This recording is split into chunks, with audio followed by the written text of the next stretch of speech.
Louvado seja o nome do nosso Deus. Quantos irmãos vão me procurando? Lucas capítulo 13, nós queremos louvar a Deus por esta cruzada de milagres aqui em Muriaé. Louvar a Deus pela oportunidade que Deus nos concedeu de poder fazer um pouco, muito pouco, mas ainda assim um pouco, em favor do seu reino e em favor do nosso semelhante. Louvamos a Deus pelo dia de ontem, louvamos ao Senhor pelo dia de hoje, desde amanhã, à madrugada, já estávamos de pé, clamando a Deus, depois amanheceu, clamamos mais um pouco ao Senhor, depois, como foi dito, fomos para o culto ao ar livre.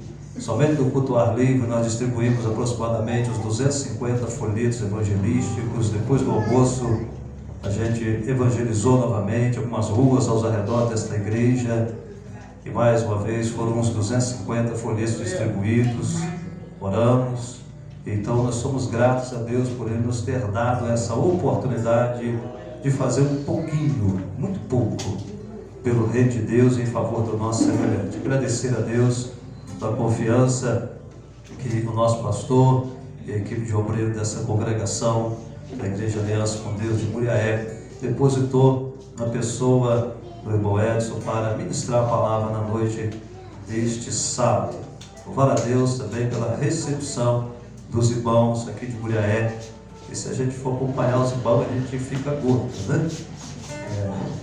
É muita guloseima, os irmãos são muito hospitaleiros, louvado seja Deus. Lá em São Sebastião da Vargem Alegre não é diferente. Alguns irmãos não se deixaram, eles querem que a gente mora na casa deles. Os irmãos, glória a Deus, são abençoados por Deus. A gente fica muito grato pela receptividade, pelo carinho, pela atenção com os irmãos, com o que os irmãos têm com a gente. Não somos merecedores de tanto carinho e tanto respeito das nossas congregações, mas o Senhor tem cuidado, né? O papá estava gostoso hoje, né? Almoço missionário hoje. Louvado seja o nome do Senhor. Os bons encontraram Lucas 13. Glória a Deus. Vamos achar o versículo 13. Lucas capítulo 13, versículo 13. Louvamos a Deus pela vida dos irmãos que vieram da nossa sede, Viraí.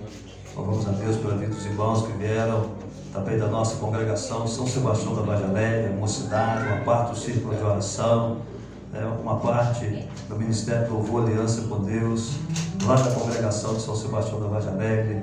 Que Deus abençoe os irmãos em nome de Jesus. Lucas 13, 13. Quem encontrou, diga glória a Deus. Glória a Deus. Vamos ler junto? E impôs as mãos sobre ela, e logo se endireitou e glorificava a Deus. Repetindo, e impôs as mãos sobre ela, e logo se endireitou e glorificava a Deus. Oremos mais uma vez nessa noite, concordância, a oração que já foi feita em favor da minha vida, em favor desse momento. Soberano Deus, eterno Pai, Deus querido e amado, mais uma vez nós levantamos a voz em oração, em ação de graça ao Senhor, pela oportunidade que nos é concedida nesta noite. Portanto, meu Deus amado, toma o meu corpo, a minha alma, o meu espírito, ó Deus, e nesta noite em especial também os meus lábios, ó Jesus, e que eu venha sumir, desaparecer de cima deste púlpito, para que tenha o Senhor a primazia, o lugar que é de direito. Queima o meu ego, o meu eu, o meu orgulho, para que o Senhor possa fluir através da minha vida e abençoar cada vida que entra por essas portas nessa noite, cada vida que está ao alcance da nossa voz seja profundamente impactada pelo poder, Senhor, da Tua palavra e do Teu Espírito. Quebra, Senhor amado, todo o jugo do Satanás nessa noite, ó Deus, em nome de Jesus. O Senhor já começou uma restauração, o Senhor já começou um governo de cura, de milagre, de sinais, de renovo, de poder, de graça, de glória, de unção nesta casa, e em nome de Jesus completa, meu Pai, a Tua obra, porque hoje ainda é o segundo dia desta cruzada, e o Senhor está no nosso meio para dar vitória.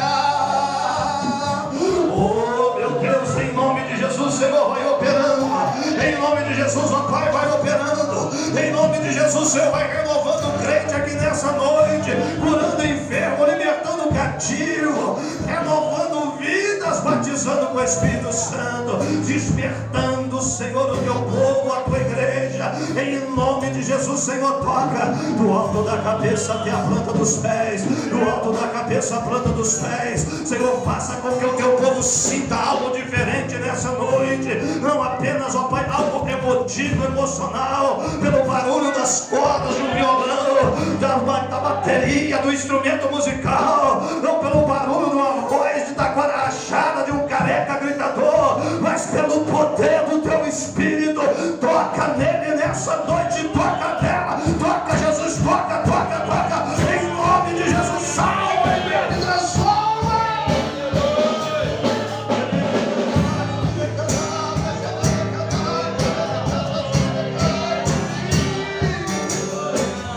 Esse é o Deus, nós oramos em nome de Jesus, e que orou conosco, diga amém. Amém. Tome seu assento glorificando o nome do Senhor. Bendito é o nosso Deus. Louvar a Deus também pela vida do nosso querido amado irmão. Nós temos aprendido a amar, pastor Cleone. Eu aprendido a amar o Senhor, viu, pastor?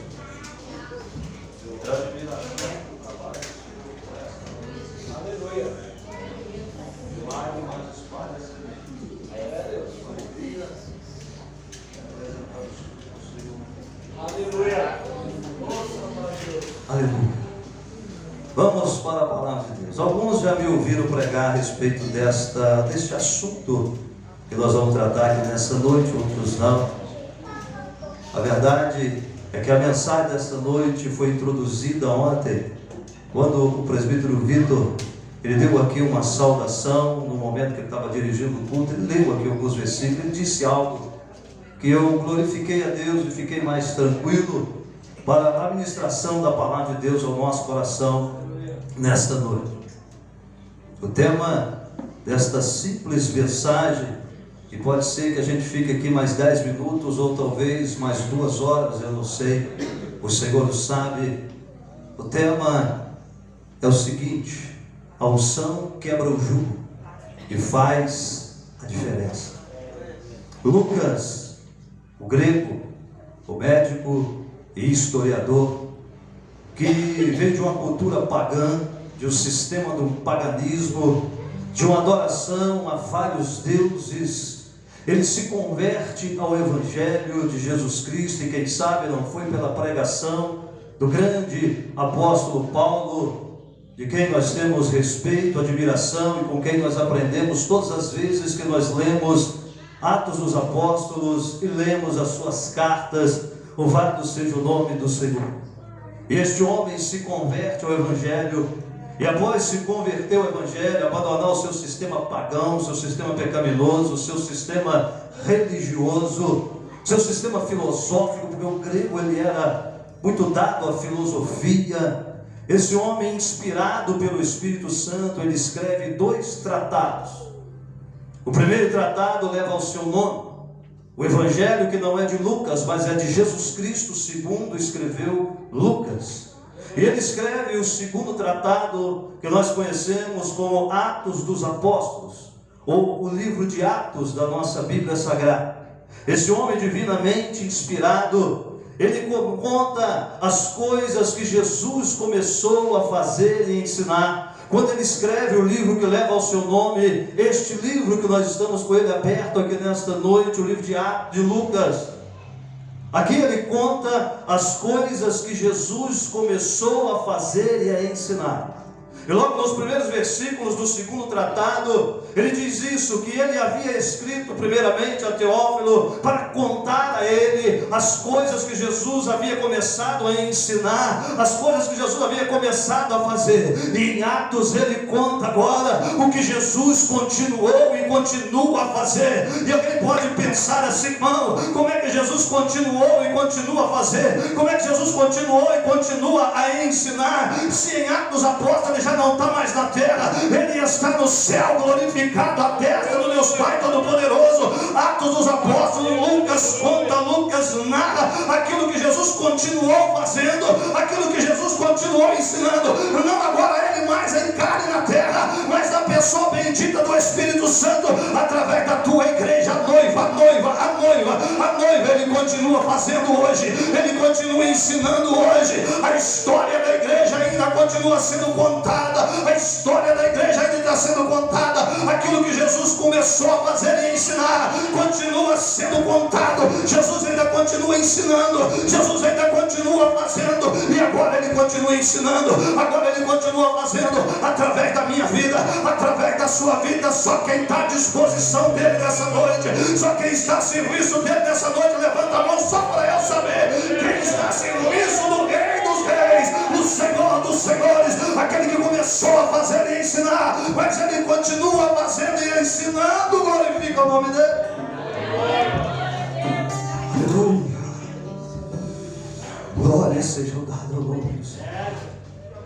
Jesus continua fazendo, Jesus continua ensinando, porque ele é o único líder, fundador do que podemos chamar de uma religião que está vivo.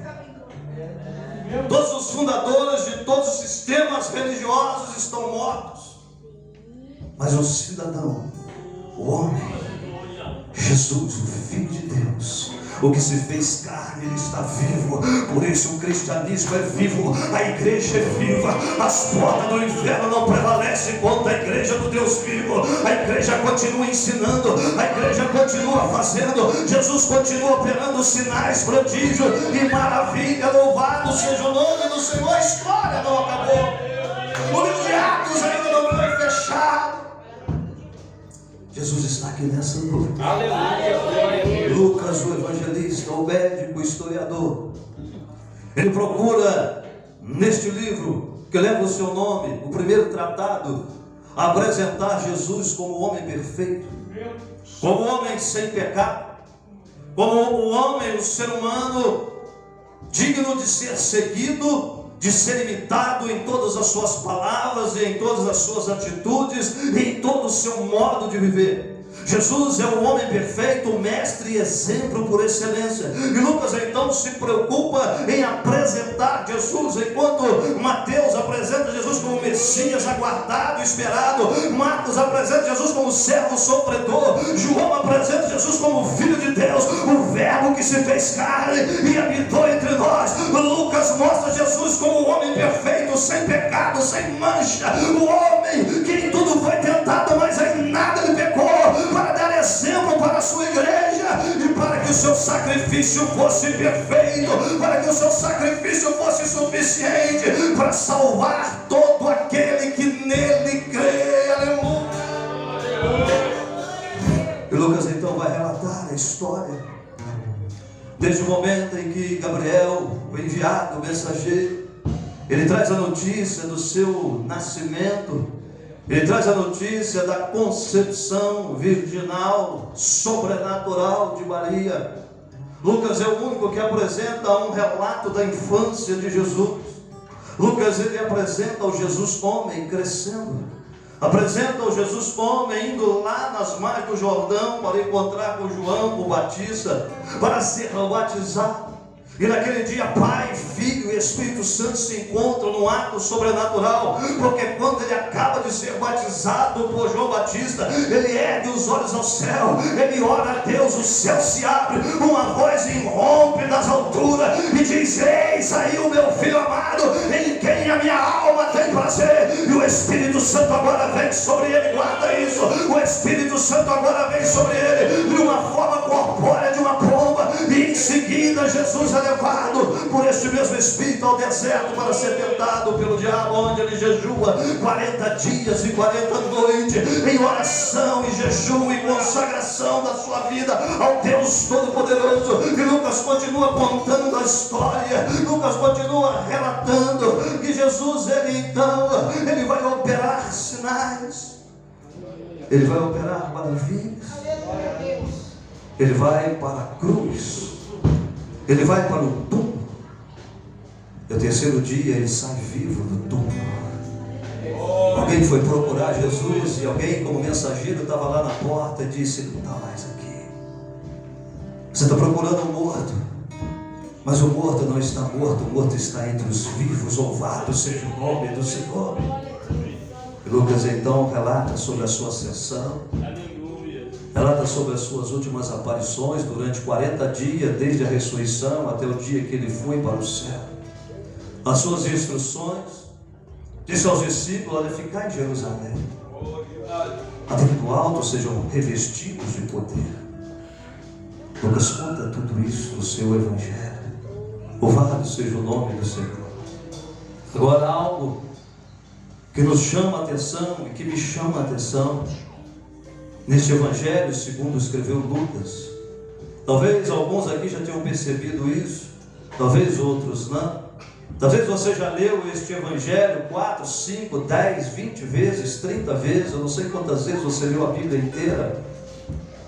Eu ainda estou tentando inteirar a 6ª vez. Esse mês eu consigo completar a 6ª em nome de Jesus, por misericórdia. Eu já era para eu ter lido ela pelo menos 12 vezes, porque eu tenho 12 anos na caminhada, eu estou em falta. Então talvez você já leu 20 vezes esse evangelho, e quem sabe você não observou uma coisa. O evangelho segundo o relato de Lucas é o evangelho dos 4 que mais fala sobre a vida de oração de Jesus. É o evangelho que mais relata sobre a vida de oração de Jesus. É o evangelho que apresenta Jesus como homem. É o evangelho que apresenta Jesus como filho do homem. É o evangelho que apresenta Jesus na sua natureza humana, carne, osso, que come, que bebe, que dorme, que sente frio, calor, que sente dor, que sente cansaço, que sente sede, que sente fome. Aquele que chorou quando o seu amigo Lázaro estava morto. Aquele que parou na beira do poço de Jacó porque estava com sede. Ele era humano, ele precisava tomar água como eu e você. Lucas mostra Jesus homem, ser humano. Louvado seja o nome do Senhor. Então Lucas faz questão de apresentar a vida de oração de Jesus. Da próxima vez que você ler esse evangelho, preste atenção nesse dado, preste atenção nesse detalhe, e lá na frente, depois que você acabar de ler o evangelho segundo Lucas, você vai me dar razão. Realmente a vida de oração, ela é mais detalhada. A vida de oração de Jesus, ela é mais detalhada neste evangelho. Glória a Deus, aleluia. E é por conta da sua vida de oração que Jesus era poderoso em obras. É por conta da sua vida de oração que Jesus era poderoso em milagres. É por conta da sua vida de oração que Jesus era poderoso em sinais. É por conta da sua vida de oração que Jesus era poderoso em prodígios, em maravilhas. É por conta da sua vida de oração que Jesus era poderoso no seu ensino. Jesus era poderoso na sua pregação. Quando ele falava, quando ele pregava, quando ele abria a boca, ele não precisa gritar igual eu aqui, igual maluco aqui nessa noite, não. Ele abria a boca e as pessoas que ouviram diziam: olha, tem algo diferente nesse homem. Ele não é apenas um carpinteiro qualquer. Esse homem tem algo diferente, porque ele fala com autoridade. Ele não fala como os outros homens, ele não prega como os outros, ele não ensina como os outros. A oração dele é diferente. Quando ele ora, a gente sente algo diferente. Os discípulos sentiam algo diferente quando Jesus orava, porque eles chegaram certa feita perto dele e disse: Senhor, mestre, nos ensina a orar. Aleluia.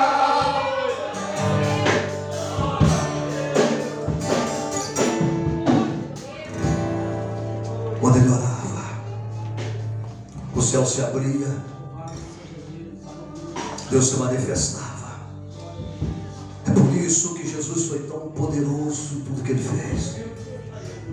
O seu ensino era poderoso, a sua pregação era poderosa, o seu ministério foi poderoso. Louvado seja o nome do Senhor, porque Jesus era ungido pelo Espírito Santo de Deus. A unção quebra o jugo e a unção faz a diferença. Certa feita ele entra na sinagoga e ele diz: o Espírito do Senhor é sobre mim, pois que me ungiu, unção para evangelizar os pobres, enviou-me a curar os quebrantados de coração, a pregoar liberdade aos cativos, a dar vista ao cego, a pôr em liberdade os oprimidos e a anunciar o ano aceitável do Senhor. O que fazia a diferença no ministério terreno de Jesus era a sua vida de oração. E quando ele orava, a unção vinha sobre ele. Quando ele orava, a unção de Deus estava sobre ele. E tudo que ele fazia tinha diferença. Tudo que ele fazia causava impacto. Ou salvava, ou curava, ou libertava, ou ressuscitava, ou fazia alguém odiar ele. Irmão, o pregador do evangelho tem que acontecer duas coisas com ele: ou ele ser odiado pela mensagem que ele prega, ou os seus ouvidos se quebrantarem diante da presença de Deus, se ele tiver unção.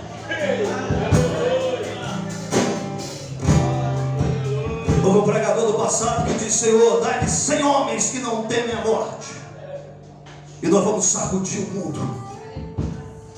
O pregador do evangelho, ele precisa estar preparado para ser amado por poucos, odiado por muitos e perseguido por alguns.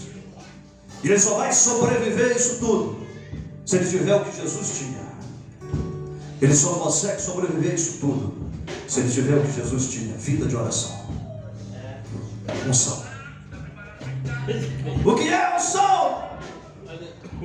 Porque o que fazia diferença era a unção. A unção é a capacitação sobrenatural. Preguei isso outro dia numa das congregações nossas lá de São Sebastião da Vale Alegre. Os de Vale Alegre que estão aqui vão lembrar.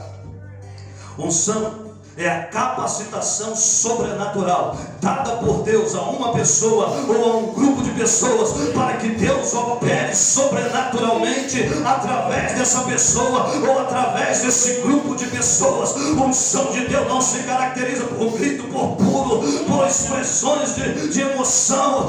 Não, a unção de Deus ela é caracterizada pela capacitação dada por Deus a um homem, a uma mulher ou a um grupo de homens e mulheres, para que Deus opere de forma sobrenatural através da sua vida. E era isso que fazia a diferença em Cristo. Ele tinha unção. Ele foi capacitado por Deus para um propósito especial, segundo a vontade de Deus. Unção não é para abrir agenda de pregador. Unção não é para homem, mulher de Deus ficar famoso. Unção é para que o nome de Deus seja glorificado. Unção é para que o nome de Deus seja conhecido. Unção é para que os ouvintes da palavra de Deus sejam libertos, sejam curados, sejam transformados, sejam salvos, vivam milagres, vivam em abundância sobre a unção e poder de Deus. A unção, ela quebra o jugo e ela faz a diferença. É por isso que o ministério de Jesus era poderoso, porque ele tinha unção. E ele tinha unção porque ele passava horas e mais horas em oração. E alguém que gosta da Bíblia, é um bom hermeneuta, um bom intérprete da Bíblia, pode questionar: irmão, e o que isso tem a ver com Lucas 13:13? Tem tudo aí. Essa mulher estava lá há 18 anos. Eu quero acreditar que, hora e outra, ela estava naquela sinagoga. Eu quero pensar que, hora e outra, ela estava lá no dia de sábado, ouvindo a palavra de Deus. A sinagoga era cheia de homens instruídos na palavra. Era cheia de homens conhecedores da lei. Eram mestres, eram professores, eram doutores, eram ensinadores, eram conhecedores. E acredito, penso que ela entrava e saía corcunda, ela entrava e saía endemoniada, porque o texto diz que o que fez aquela mulher ficar com aquela deficiência não foi uma deformidade na sua coluna vertebral, não foi uma deformidade física, não, a deformidade era de origem espiritual. Um demônio, um espírito maligno veio sobre a vida daquela filha de Abraão e colocou ela encurvada. Quando fez uma legião nela, ela ficou deformada, defeituosa, e ela entrava e saía da sinagoga e não tinha sequer um ungido. Não tinha. Porque se tivesse, ela não ia entrar e sair daquele lugar da mesma forma tantas vezes. Mas um dia que aquela mulher encontrou com um homem ungido, o dia que aquela mulher encontrou com um verdadeiro homem de oração, o dia que aquela mulher encontrou com um verdadeiro cheio do poder da graça, da unção, da capacitação dada por Deus para expulsar demônio, para curar enfermo, para operar milagre, para ressuscitar morto. Louvado seja o nome do Senhor. Ele disse: aquela mulher está livre da sua enfermidade, colocou a sua mão sobre ela, ela se endireitou e o nome de Deus foi glorificado. Por quê? Porque um dia, no dia de sábado, a unção chegou naquele lugar. Porque um homem ungido carrega com ele poder de Deus, o homem ungido carrega com ele graça de Deus, o homem ungido carrega com ele os milagres de Deus. A partir daquele dia a vida dela nunca mais foi a mesma, porque ela topou no dia de sábado. A profecia de Isaías 61 se cumpriu em Cristo Jesus. O Espírito do Senhor é sobre mim, Ele me ungiu. Mas Jesus era um homem, e eu e você precisamos ouvir essa mensagem lembrando o tempo todo que Jesus era homem. Ele precisava da unção, ele precisava do poder de Deus, ele precisava da comunhão, do contato com Deus. Deixa eu falar um negócio que é chavão, já virou jargão no meio do crente. Irmão, se Jesus perfeito, sem pecado, ele passava a noite inteira em oração. Ele costumava ir para o monte 9 horas da noite e voltava às 6 da manhã. Ele costumava ir para o monte 6 horas da tarde. Só lê o Evangelho segundo Lucas que você vai constatar isso. Não vai achar que eu estou ficando maluco. Ele subia às 6 horas da tarde, ele ia para o deserto, ele ia para o meio do mato, ele ia para a montanha, ele ia fazer o quê? Falar com o Pai, até que hora? Até a quarta vigília da noite. O dia está quase amanhecendo, os discípulos estão naufragando, tempestade, vendaval, e lá vem ele andando sobre as águas, porque ele está perto da presença a noite inteira. Quem vive na presença, quem tem vida de oração, tem o céu, e a unção quebra o jugo, e na paz a diferença.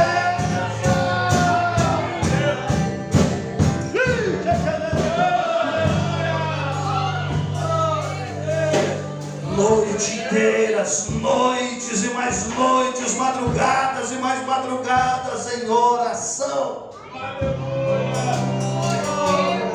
Tem tudo a ver com essa mulher, tem tudo a ver com o que aconteceu naquela sinagoga naquele dia de sábado. Vida de oração atrai a unção de Deus sobre o homem e a mulher de Deus. E a unção quebra o jugo e faz a diferença. Jesus orava. Hoje faltam muitos homens ungidos.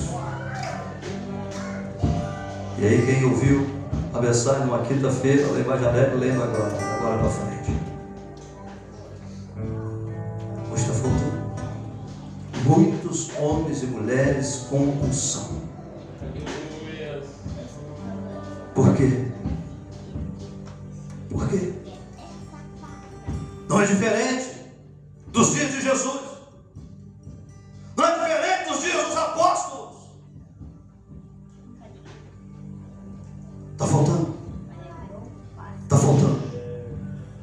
Está faltando. Está faltando. Está faltando. Está faltando. Está faltando.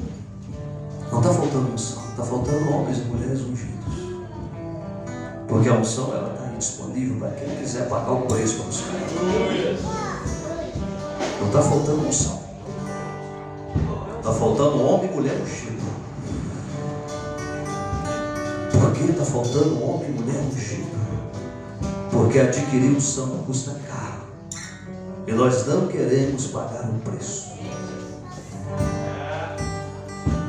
Para entrar no céu, você crê em Cristo.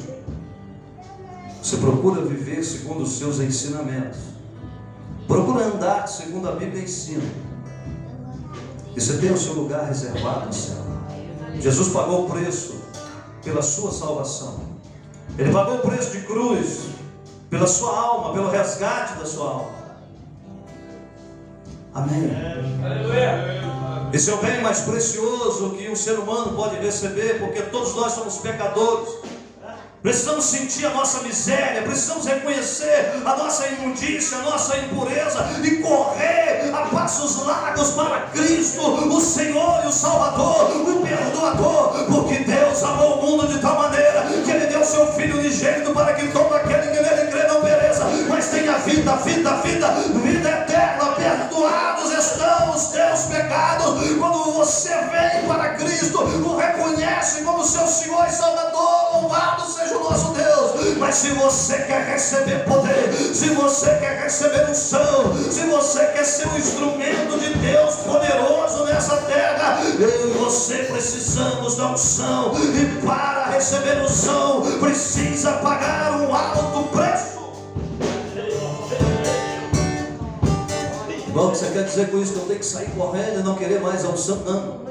Eu quero dizer com isso que você precisa pagar o preço, receber unção, porque tem muita gente olhando para a sua vida e para a minha, esperando receber poder de Deus através da minha vida, esperando receber poder de Deus através da sua vida. Tem gente que bate na porta da sua casa e te pede oração, porque está esperando que eu e você sejamos cheios da unção de Deus, e quando nós abrir a boca e estender a mão, o mal está sobre a pessoa, vai embora, e ela recebe a bênção e a vitória dela.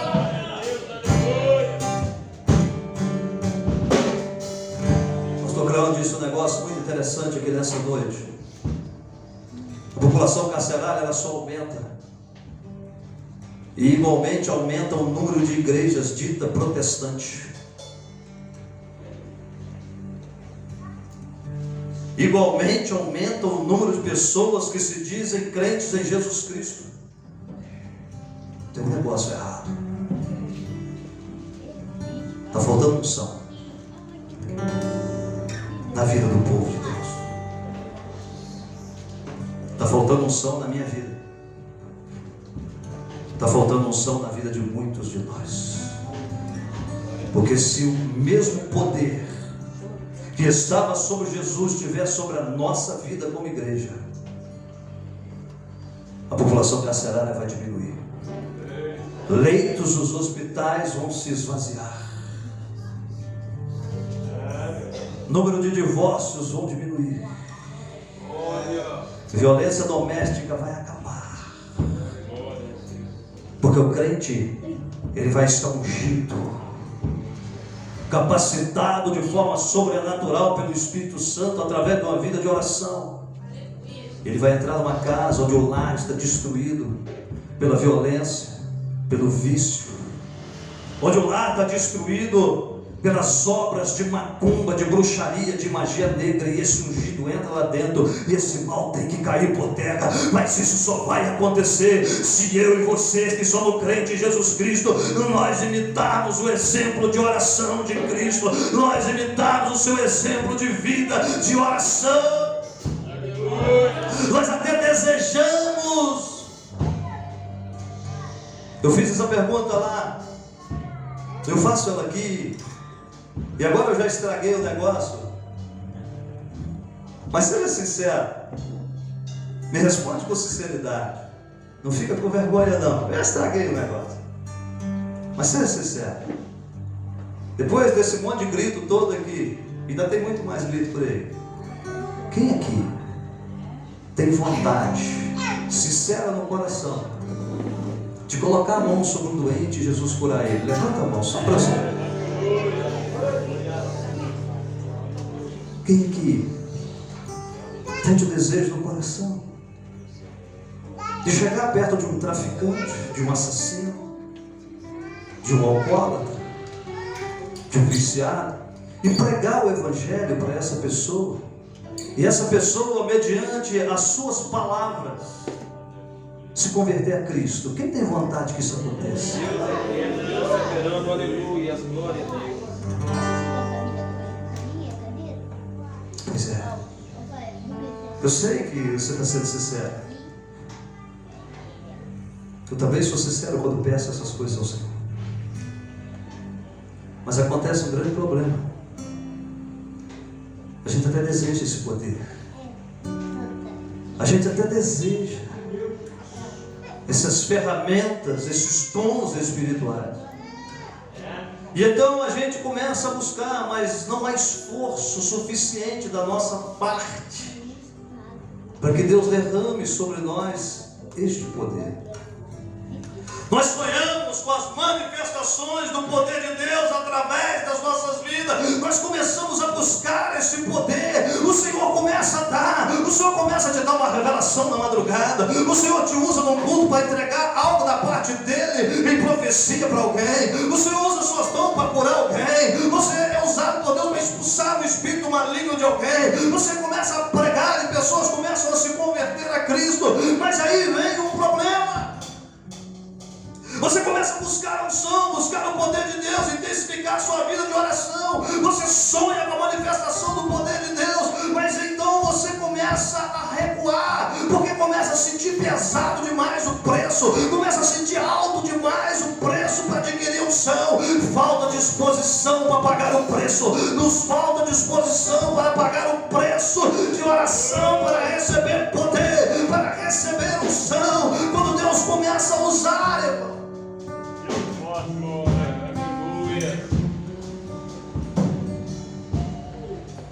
nós temos dificuldade em lidar com as consequências daquilo que começa a acontecer conosco quando Deus começa a nos usar de uma forma diferente. Quando vem os primeiros levantes, as primeiras calúnias, a gente já quer recuar. Quando se levanta as primeiras oposições, a gente já quer retroceder. Senhor, eu não quero mais não. Quando começam as batalhas espirituais nas madrugadas, demônios querendo te sufocar na madrugada, demônios querendo te matar de madrugada, demônios se manifestando na sua frente, às vezes até se materializando na sua frente, a ponto de você vê-los de olhos abertos. Você começa, não, Senhor, se é para ver demônio, se é para passar batalha, se é para brigar com o capeta a madrugada inteira, eu não quero mais a unção, eu não quero mais, eu até queria. A gente começa, irmão, a retroceder quando Deus começa a usar. As dificuldades vão surgir, as batalhas espirituais elas vão se intensificar. E uma das coisas que faz a gente recuar, quanto mais unção Deus começa a nos dar, maior aumenta o trabalho na obra de Deus, maior aumenta o serviço em favor do reino de Deus, e nós começamos a ficar mais ocupados pelo reino de Deus, nós começamos a ter que trabalhar mais, nos dar mais, nos doar mais, nos desdobrar um pouco mais, comer menos, dormir menos e trabalhar mais pelo reino de Deus, e a gente recua, a gente retrocede. E aí, é nesse exato momento que a gente começa a limitar a atuação de Deus através de nós. A gente começa a sufocar. Irmão, um crente em Jesus Cristo, ele é um cano por onde flui a água, como se fosse um cano, um recipiente, por onde flui a unção de Deus, por onde flui o poder de Deus, por onde passa um canal, por onde passa o poder de Deus. E esse poder, através da vida desse crente, ele flui. O crente é um cano, é um canal, e se tem poder de Deus na vida dele, o poder de Deus que está na vida dele passa pelo seu corpo, pela sua alma, pelo seu espírito, passa pelas suas mãos, e aonde ele põe a mão, a depressão vai embora, a angústia vai embora, a dor vai embora, a síndrome do pânico vai embora, o medo vai embora, a enfermidade vai embora. Por quê? Porque Deus atravessou no meio dele e chegou através das suas mãos até aquela pessoa, e ela foi tocada pelo Espírito de Deus, e algo sobrenatural aconteceu. É um recipiente. Se realmente nós queremos poder como Jesus, se realmente nós queremos o poder para operar sinais, prodígios, maravilhas, para pregar, para ensinar, como Jesus fez, nós precisamos de uma autocrítica nessa noite. Nós precisamos nos avaliar. E agora você vai me ajudar a pregar. Nosso irmão Tiago está lá fora, é o último lá fora. Afasta um passo para trás. 2, 3. Tem umas crianças aí. Você vai tomar conta dessas crianças, por favor, para elas não correr e ir na rua e acontecer um acidente, porque você é o único que vai ficar de olho aberto aqui agora. Os pais podem ficar tranquilos. Nosso irmão Tiago é atencioso, viu? E as crianças não vão correr. Mas se porventura acontecer, ele está lá tomando conta. E eu quero que você me ajude a pregar nessa noite. Nós estamos quase terminando. Eu quero que você feche os seus olhos. Não olhe para mim agora.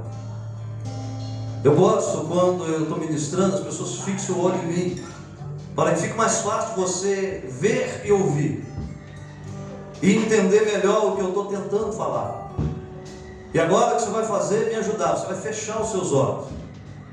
Permaneça com os seus olhos fechados por alguns segundos, ou talvez 1 ou 2 minutos. De olhos fechados. Não olha para mim, não olha para ninguém. Feche seus olhos. Feche seus olhos. Eu vou te fazer uma pergunta. Você precisa se examinar agora. Você precisa fazer uma autocrítica da sua vida cristã e ministerial. De olhos fechados. Faça, por gentileza. Porque o Espírito Santo, Ele está aqui. Ele está nesse negócio. Isso aqui não é uma historinha, ondinha de pregador para emocionar ninguém. Pelo contrário, feche os olhos. O desejo do meu coração é que o Espírito de Deus quebra a nossa alma aqui nessa noite. O meu desejo do meu coração é que o Espírito Santo esmague a nossa alma aqui nessa noite. Feche seus olhos, continua fechado. E eu vou te perguntar: como está a sua vida cristã? Como está a sua caminhada com Cristo? Como está a sua vida ministerial? Ainda de olhos fechados. É você e você aí agora. É você com você. É você se examinando. É você se avaliando. Quebrando seu coração. Não seja duro com você mesmo. Não. E nem seja resistente ao Espírito Santo que está aqui no nosso meio. Nada do que eu estou pregando, continua de olhos fechados, é para envergonhar ninguém ou diminuir ninguém. Porque se tem um que é pequeno aqui, é esse pregador dessa noite. Se tem um que está se autoexaminando, se autocriticando o tempo todo, é esse pregador careca, gritador aqui dessa noite. Se examine. Olha para você. Como está a sua vida de oração, ainda de olhos fechados? Como está a sua vida de oração? Quanto tempo você tem investido em oração secreta? Você e papai. Quanto tempo você tem jejuado? Quantas horas de jejum por semana? Quantos dias de jejum por semana? Quantas semanas de jejum por mês ou por ano? Quanto você tem jejuado? O quanto você tem orado? O quanto você tem investido seu tempo em ler as Escrituras Sagradas? Se examina. Se examina. Daqui a pouco eu te conto o que aconteceu comigo. Se examina nessa noite, ainda de olhos fechados. Como está a sua vida cristã? Como está a sua vida ministerial? Como está a sua vida de oração? Como está o seu tempo de oração? O seu tempo de jejum? O seu tempo de leitura da palavra de Deus? É você e você.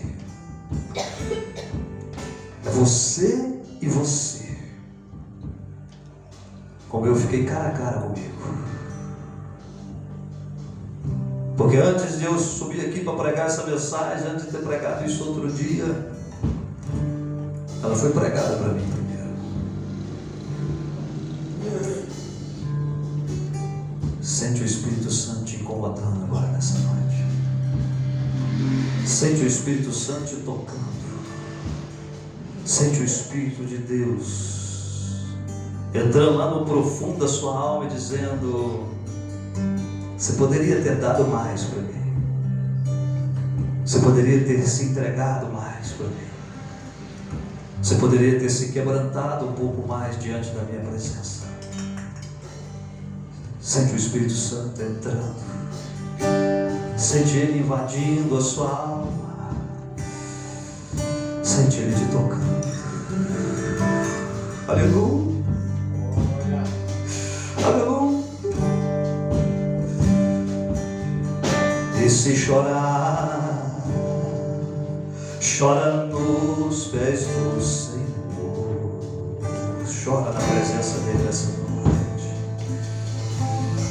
Não fica com vergonha de que sua esposa vai pensar que você é um homem chorão, de que sua mulher vai pensar, que seu marido vai pensar que sua mulher é chorona, que sua mãe vai pensar que você é um filho chorão, que seu filho vai pensar que você é um pai chorão. Se quebranta na presença de Deus. Ele está aqui. E se tem um milagre que Deus quer fazer nessa cruzada de milagre, é levantar um exército cheio de poder, cheio de unção. Levanta a sua cabeça, abre os seus olhos, olha para cá novamente. O Espírito de Deus está aqui. Jesus Cristo está na casa. Eu posso sentir a presença dele. Eu posso sentir a presença dele. Só quem está comigo adora ele nessa noite.